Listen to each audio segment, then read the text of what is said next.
Thank you, Mr. President, and I thank His Excellency, Ambassador Mauro Vieira, for convening this important debate on the anniversary of Resolution 1325. I also thank the Secretary General and the briefers that we heard the other day for their insights.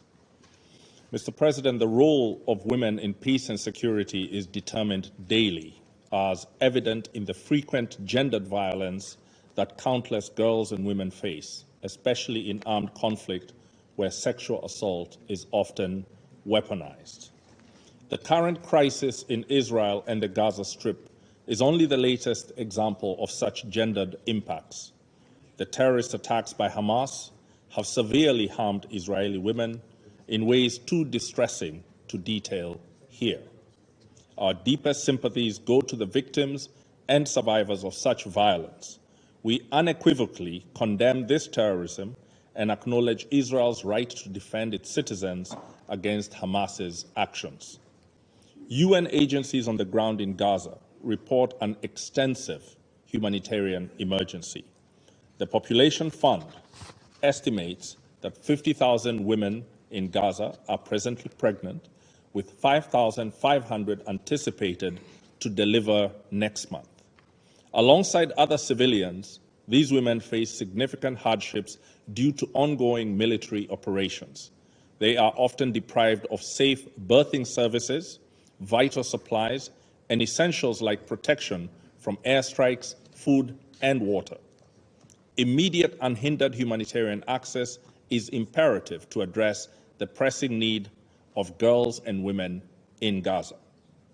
As the crisis escalates, it is essential for the voices and stories of mothers and daughters to be heard and valued. Women are too often portrayed in media mainly as victims, sidelining their roles as leaders or decision makers. This very marginalization spurred the creation of Resolution 1325 nearly 25 years ago. The WPS agenda can champion the inclusion of women's perspectives in national and global dialogues concerning security, reconciliation, and justice. Such an approach fosters unity in recognizing the shared challenges girls and women encounter across divisive boundaries.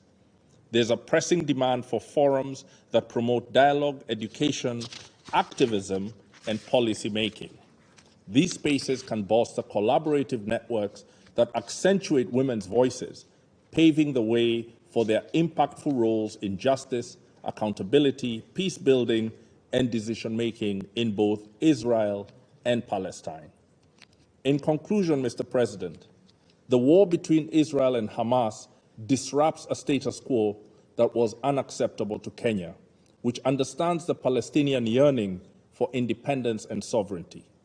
It was unacceptable to us who sympathize with Israel's constant vigilance against existential threats.